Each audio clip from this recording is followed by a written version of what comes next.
Okay, this is going to be a demonstration, I suppose you could say.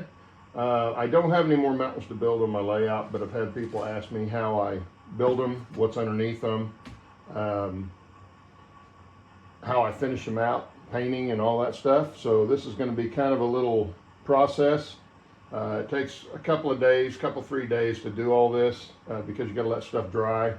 But I'm going to try and show you, at least give you an idea. This is a little mock-up. Give you an idea of how I do it and how easy it really is to do. But anyway, today you can see I've got the foam. I've got some foam board here. Sometimes I use foam board. Sometimes I've got wood structure that I glue my strips to. But this is foam, some extra foam board I had, and I use the Super Grip. What's the name of that? Loctite Power Grab, and it really works well for the foam board. So I've got these pieces glued together already, and today I'm gonna show you how I put the lattice work of the cardboard on and get ready for the plaster cloth that we're going to cover that with. So anyway, I've got my glue gun here, my hot glue ready to go, and I've cut my cardboard strips. I do these on my bandsaw. Makes it really easy and fast to do it. Biggest thing I can tell you when you're using a hot glue gun, if you don't know already, is be careful, because it is very hot and it will burn you. You can use pins to help hold this in place. Sometimes I'll use clamps. If your cardboard's not long enough, you can always glue another piece on to make it longer. I just picked a random shape for this, so I didn't check to see how long these were. I just cut a bunch of strips and and had them ready to glue together. Oh yeah, there's that hot glue. This is very, very simple process. I've not had a problem with it not sticking to the foam. It's been pretty good about sticking to the foam.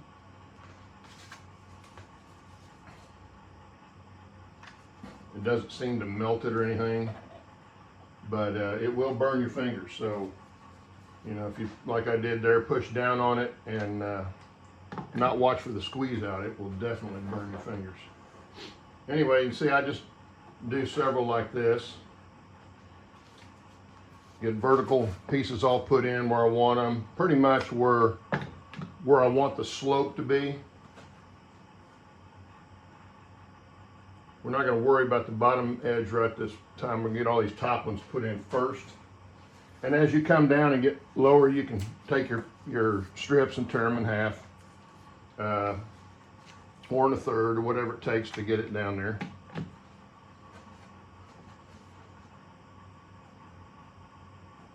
And to form to the shape that you want. Put one more right in there.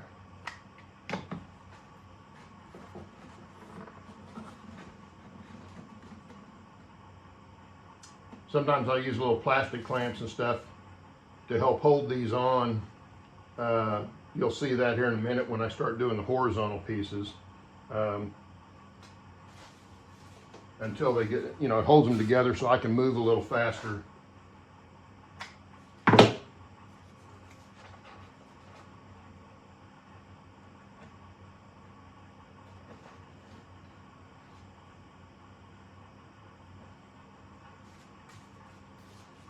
If you're up on top of this foam like this, pins would be really good. If you have some modeling pins, T-pins, something like that, you can use. I think I'm going to change that one. We're going to go this way.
Okay, so here you can see this is the basic cardboard structure that is going to hold all the plaster cloth and everything else that you're going to put on here, whether it's rock castings or whatever, trees, buildings, any of that kind of stuff.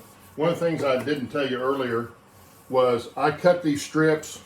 If you can see, I don't know if you can see this or not, the grain of the cardboard, and I cut it along the grain on the bandsaw. So that keeps it fairly stiff, except for where the folds in the box were when I pulled, when the box was folded up. But what you can do to make it easier to weave in here is take this and run it over your finger or over the edge of a table and break that spline down a little bit, and then it becomes very, very pliable. Do it both ways and you can get it in there really easy, but still when you get it woven in here and glued up, it's going to be pretty strong. I mean, it's, I'd pick the whole thing up with this. It's very, very strong for what you're doing and very easy to do. Next step is going to be putting plaster cloth on. So obviously when you start to plaster anytime, make sure you've got everything that you don't want plastered covered up, because plaster will go everywhere, even with plaster cloth. The other thing I didn't tell you about were the little spider webs off the hot glue. These will be all over the place. Don't worry about it until it dries, until it cools off, and then you can just take your fingers and rake it off, pull it off and roll it up, and it'll be out of your way. And of course, most of it's going to get covered with plaster cloth anyway. Now if it's a tunnel or something like that, make sure you've got your track covered under the tunnel, under the mountain, because you don't want plaster or even plaster water, real thin plaster to drip down on your tracks, because it's really hard to clean when it's inside a tunnel. So just be careful of that.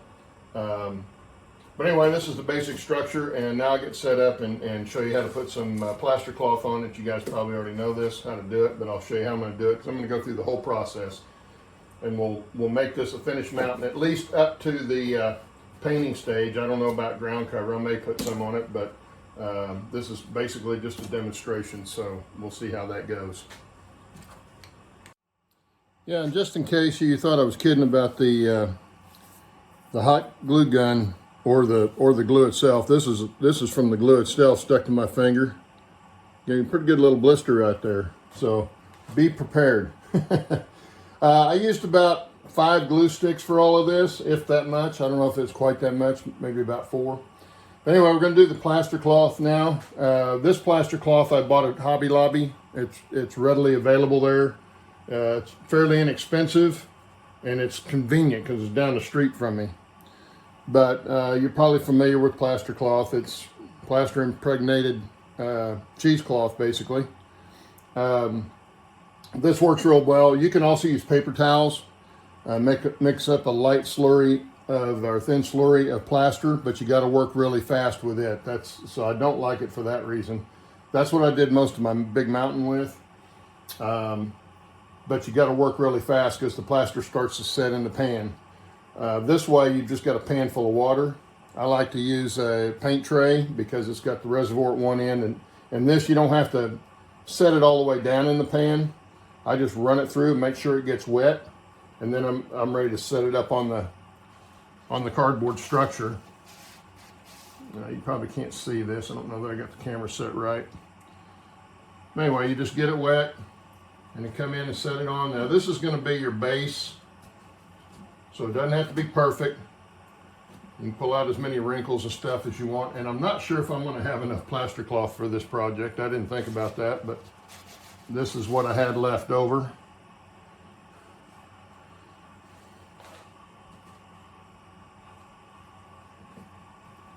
So that's what I'm using. You can see how easy it lays on. Now this I've cut up. This came in a roll, and I cut different lengths. You can cut it down if you need to make them narrower, or if you need to make it shorter in length, you can do that. Very easy to do with a good pair of scissors.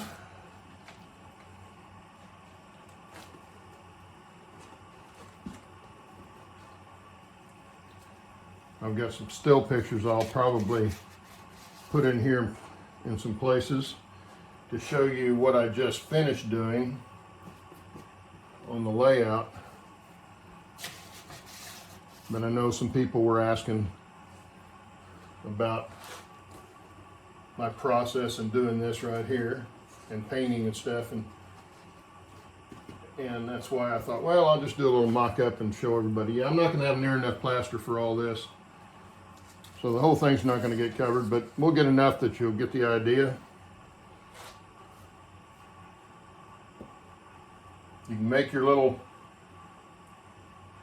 contours and stuff as you want.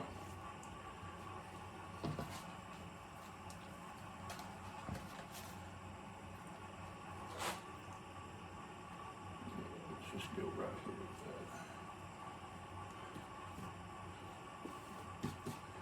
that. And the last piece that I've got here, just cover the front. And that's all it is to this. Now you can take your hand and smooth this out. Usually what I do a lot of times is I'll come back with just a thin plaster mix. You can brush it on if you want. I just usually use my hand and wipe it on, but a brush works good too, but use one you can throw away.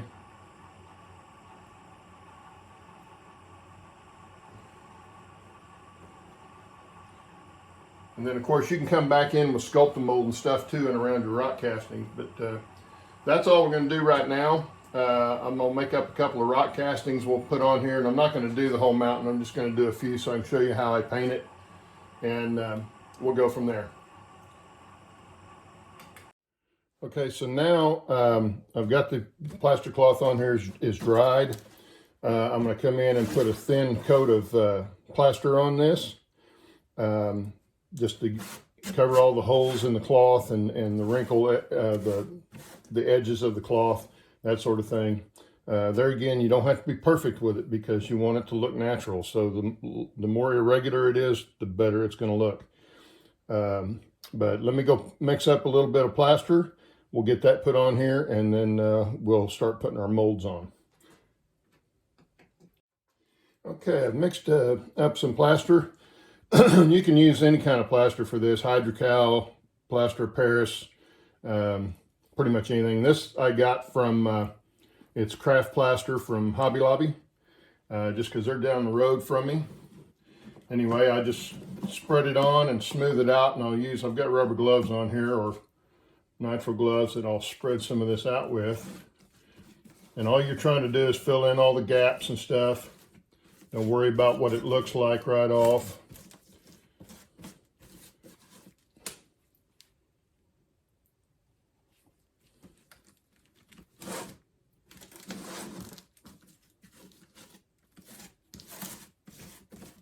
There again, I didn't have enough plaster cloth for the whole thing, so we're not going to worry about trying to do the whole mountain like this, especially since this isn't going to be used for anything except this demonstration.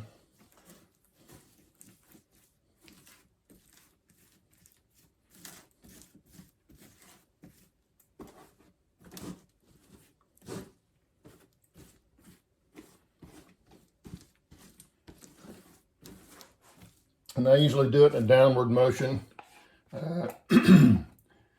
Gives the most natural effect. You could come back and do some stuff like Bill has shown, putting strata in the rock before the plaster completely dries if you want. For most of my layout, it's granite surfaces, so I don't need as much strata. I use more of the rock molds, but depending on what you want your area to look like as to how you should model it. Okay, that's pretty wet. We'll let that dry, and then we'll come back and we'll put some rock molds on. Okay, now I've got some Sculptamold here. Now you can, if you want, you can add some craft paint to it. I do that sometimes. Normally when I'm just attaching rock molds, I don't do that. But what I got is some wet water. This isn't completely cured, but that's even better, so it'll stick better. But I always come back and re-wet my rock mold before I put the sculpting mold on it. It sticks a lot better that way. Don't worry about getting too much on there. You can always squeeze it out. If the mold breaks, if you're doing rock molds like I'm using, even if it breaks, it's okay, because it's going to look even more natural than it would otherwise. But I just put it on there and then just squeeze it on. Kind of tap down the edges. There again, it's not real important. You just want to get rid of the things that don't look natural. You can see right there how that broke. Broke this edge over here. I'm going to fill this edge in over here.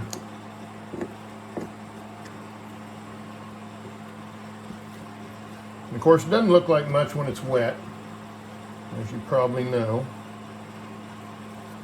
But don't worry about what it looks like as much as getting it put in place where you want it. And I'm not really critical with where these are going, because this is a test or a demo thing here. It's not really going to go on the layout. Well, it's not going to go on the layout for sure. I just put that on the back. I usually put it on the back of the mold first. You could put it on the mountain first, I guess, if you wanted. And then just press it into place. If you have any extra spots like this over here, you just take a little bit more of your sculpting mold, put in there, fill it in.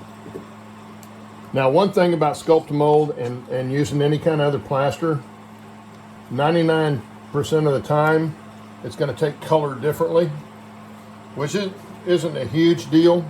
You just have to think about it when you're doing it, that you may have mismatched color there. But there again, that's not a bad thing, because you don't want it to be completely uniform. You don't want it to be uniform at all.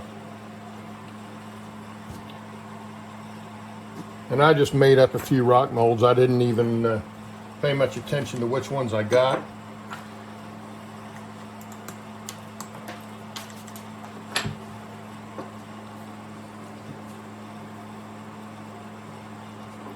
This particular one of them, these two pieces came from one mold, and I did it fairly thin. I didn't fill the mold all the way up. That's another thing you can do if you've got molds from Woodland Scenics like I've got.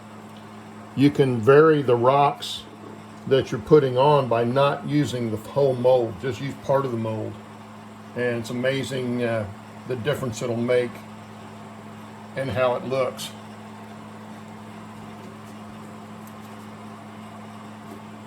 Kind of got this over on the side. I should put it down here somewhere, huh? Yeah, we'll put it right up here. There again, we're going to get this on here, and then we're going to let it dry so that when we come back to paint it, it's not going to be falling down.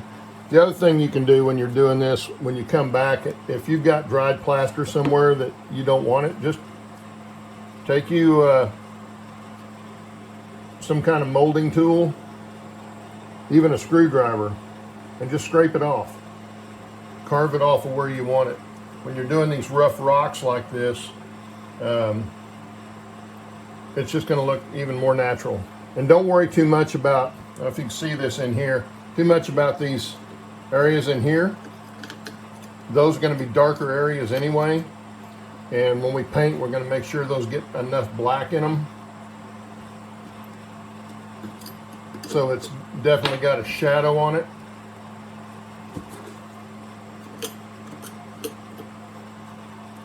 And then you may or may not put vegetation in some place like that. So that's always something you can do. I made way more of this sculpting mold than I needed. But anyway, that's where we're at right now. We're going to let this dry until tomorrow. This first batch of plaster only dried an hour or so, hour and a half. It's still even wet a little, not wet, but it's not fully cured. So we're going to let all this cure out until tomorrow, and I'll come back and we'll show you how I paint it. It's a lot easier than what you think it might be. Anyway, till we come back. Okay, now that we got our rock moldings plastered in place with our Sculpt-A-Mold, we're going to start our paint. Well, you're going to use 3 colors. You're going to use a medium gray. This is all craft paint that you can get pretty cheap at the Hobby Lobby craft store, someplace like that. Going to use black, and we're going to use a burnt sienna. At least that's what I use for mine. There again, depending on what part of the country you're wanting yours to be in, as to what you're going to paint different on it. Mine's to look more like Colorado, so that's why I went with those colors. But the first one we're going to start with is the gray. That's going to be our base coat, and we're going to let these dry in between, but just give yourself you know, I may have put way too much in there for no bigger than we got. Just some in the bottom of your paint container, whatever you want to paint out of. I use plastic jars and plastic cups and stuff. And then I pour water in, but I don't mix the paint up in it. I leave the paint, I don't know if you can see that, but I leave the paint down in the bottom. That way I can get more or less as I want. And I'll start off with getting, quite a bit on there. This is just a inexpensive utility brush that I use, and you start painting.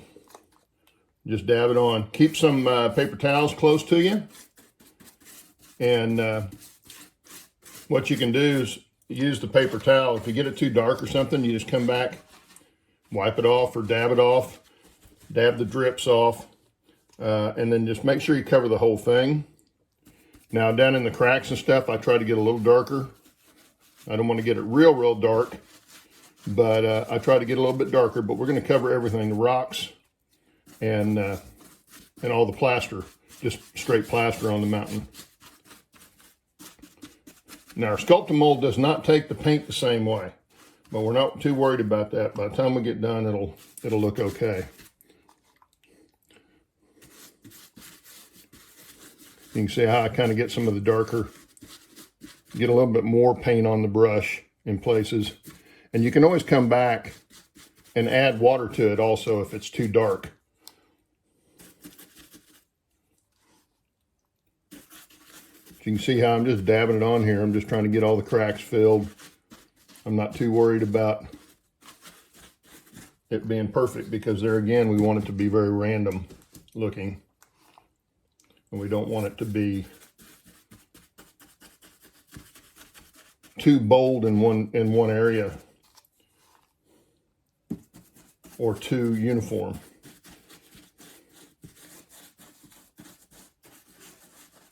And see, I got that rock a little darker, so now I just come back with just some of the water, and I can run over that and then take a paper towel and take some of that off.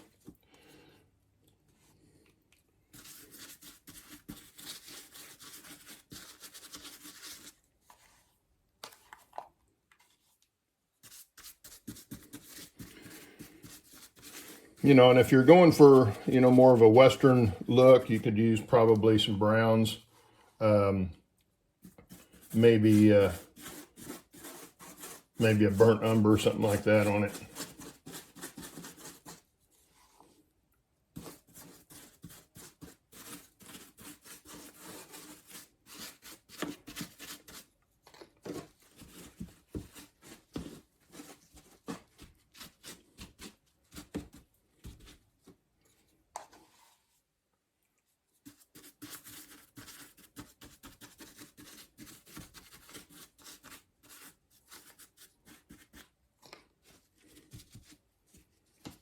All right. Okay, we're going to leave the gray to dry a little bit, and then we'll come back and we'll put some of our raw sienna in there, and it's going to start, as we go along, it's going to start looking a lot better. But this is all you got to do. I mean, don't get too worried about it looking perfect with the first coat of paint, because it's not going to. But as you add stuff, it's going to look better and better. And you can also come back if the gray's not enough for you, or your base coat's not dark enough for you, you always come back with some more. But start off with it and just see what happens. Okay, now that the gray paint is dried, it doesn't take very long for it to dry. We're gonna use some burnt sienna and do some highlighting in it, give it a little bit of rust color, iron ore deposit, that sort of thing. About out of this, I think.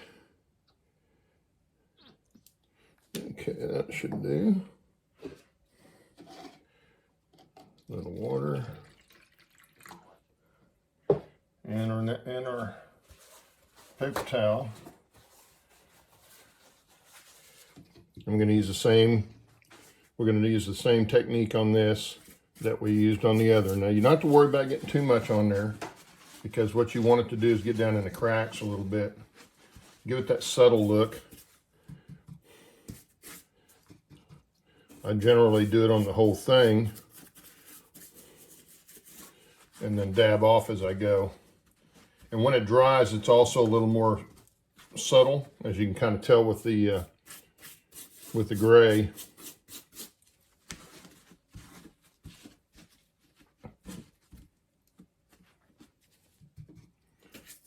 Anyway, we're going to put that on there. Oh, the other thing, when you're doing this, make sure that you cover anything you don't want to get paint on, because even though you're not really sloshing it around, the bristles can flip, and it would definitely leave paint somewhere you don't want it.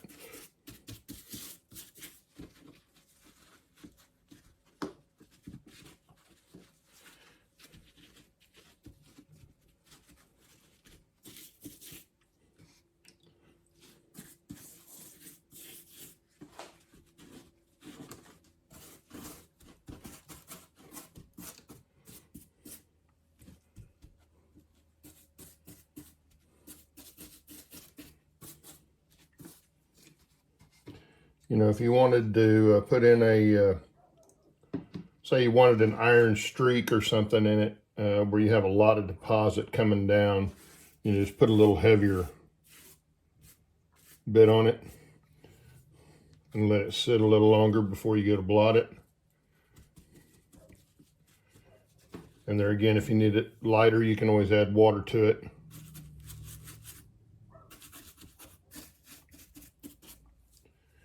Okay, that's all we're going to do with the burnt sienna on this project.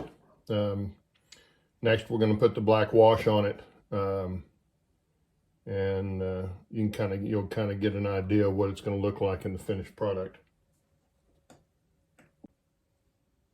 Now that our burnt sienna is dry, we're going to put a black wash on. Now this is going to be thinner than the other two, although you can get heavy with some black, and I'll do that early on, because down in the cracks and stuff, underneath the rocks especially, I want to make it get a little blacker. And you can see how heavy that's going on. But I'm going to come right back with the paper towel again and blot a lot of that off. But once this black dries, what it tends to do is it kind of makes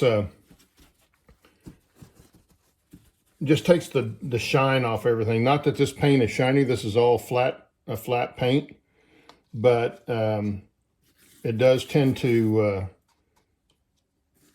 make it look a little more realistic and not, you know, reflect a lot of light, which is what you want for natural ground.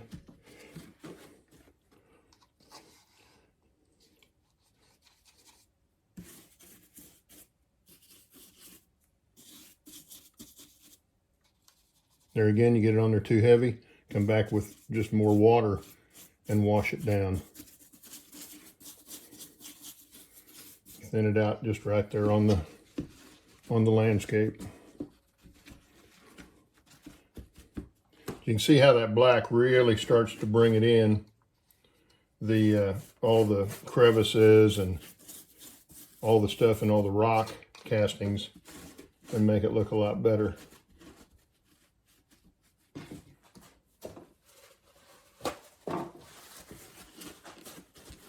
And of course, you're going to put ground cover on top of a lot of this too, so you don't have to, but it looks much more realistic, and I'll show you that on my scenic divide. my backdrop divider that I put in is finished. And you'll be able to see what it looks like on there.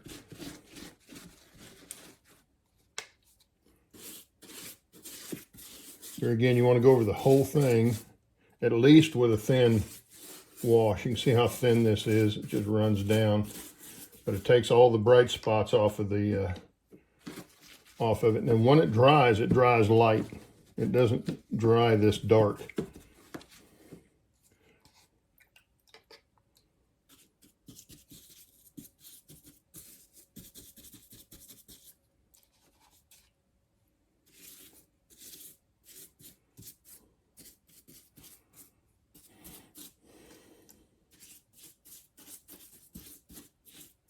Because you'll get it on there like that and you think, oh man, I ruined it. But then once it dries, it's incredible the look it gives.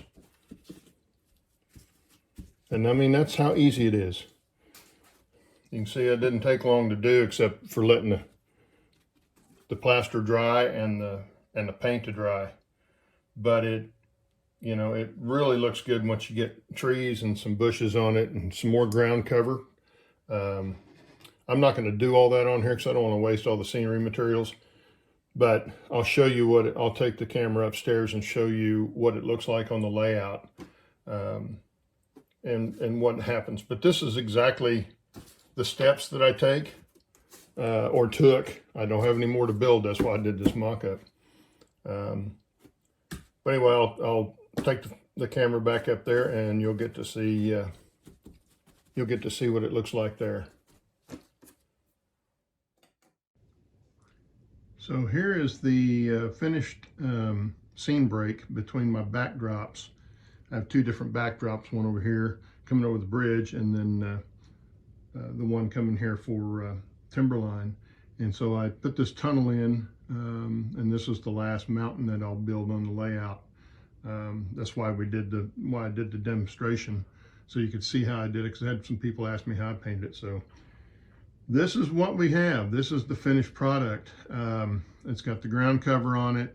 Obviously, I've got some trees. Thank you, Bill, from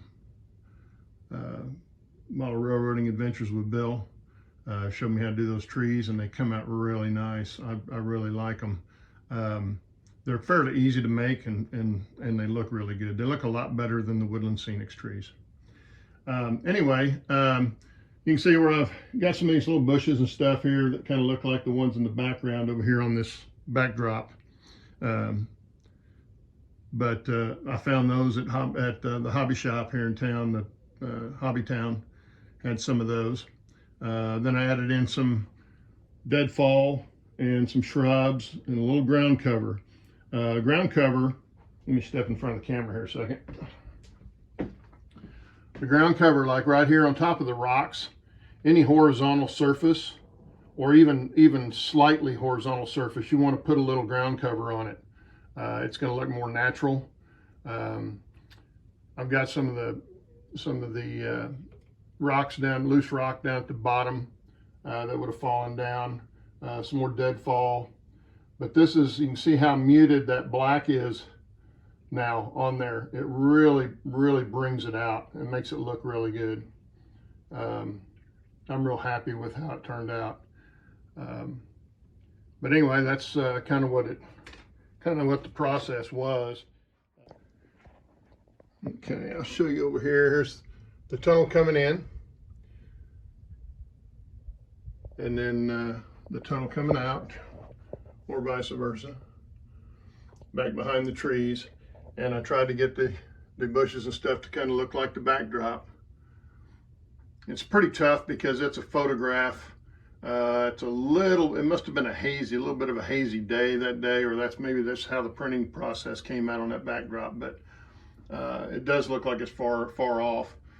Right in here is going to be a little corral that they're working on. You can see the corral in the backdrop up there. But anyway, that's it for this update. This is what I got done the last month or so, was doing this stuff. Obviously, there'll be a fascia board come across here and lighting underneath, but that's all of it for now, and we'll see you next time.